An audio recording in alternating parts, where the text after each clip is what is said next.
Hi everyone, I am Lloyd Arzamala together with my partner, Preciosa. So in today's video, I'm going to explain the 4 phases of emergency management. So one of the main goals of disaster management is the promotion of sustainable livelihoods and their protection and recovery during disaster and emergencies. So the phases of the cycle in disaster management start with before the event occurrence. So if this goal is achieved, people have a greater capacity to deal with disaster and the recovery is more rapid and long-lasting. So the objectives are to reduce hazard, prevent disaster, and prepare for emergency. So there are generally 4 phases in the cycle. So the first phases, we have mitigation. So these phases involves implementing measures for preventing future threat of disaster and or more minimizing their damaging effects of unavoidable threat. And it requires hazard risk analysis and the application of strategies to reduce the likelihood a hazard will become disasters, such as flooding proofing homes or having flood, fire insurance, and following safety standards of building materials and appliances. So this phase and the whole cycle disaster management cycle includes the shaping of public policies and plans that either modify the causes of disaster or mitigate their effects on people, property, and infrastructure. So the second phases is the preparedness. So these phases, efforts include plans or preparation made in advance of an emergency that help individuals and communities get ready to either respond or to recover.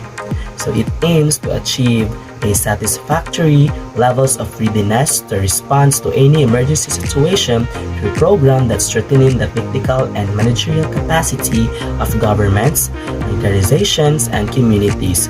So these measures can be described as logical readiness to deal with disaster and can be enhanced by having a response mechanism and procedures, rehearsal, developing long-term and short-term strategies, and also public education and building early warning system. So the preparation may include the stocking of served food and water, the gathering of screening of willing community volunteers or citizens education or evacuation plan, and also holding disaster drills, installing smoke detectors, mutual aid agreements, development of hospital disaster plan, and emergency medical service plan, and so on.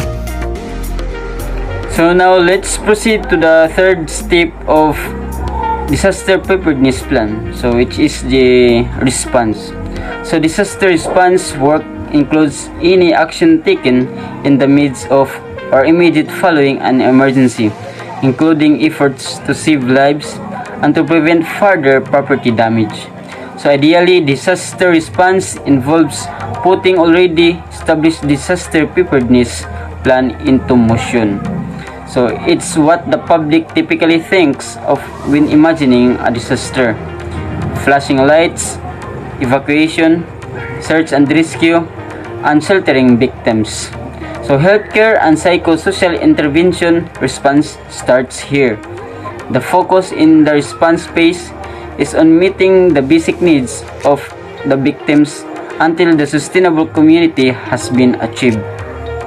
This phase may still continue even when recovery phase can already be started. So after doing the third step, we have here the last step of disaster preparedness plan, which is the recovery. So recovery involves restoring, rebuilding, and reshaping the impacted area. It starts after damages has been assessed and adequate response effort is achieved and ongoing. It involves actions to return the affected community to its pre-disaster state or better.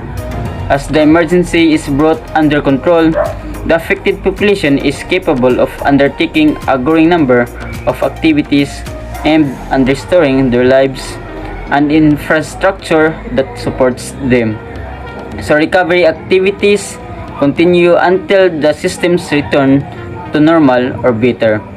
So these measures, both short and long term, aim to return vital life support systems to minimum operating standards, so such as temporary housing, public information, health and safety education, continued health monitor and care, reconstruction of vital facilities, counseling program, grants, and it may include economic impact studies.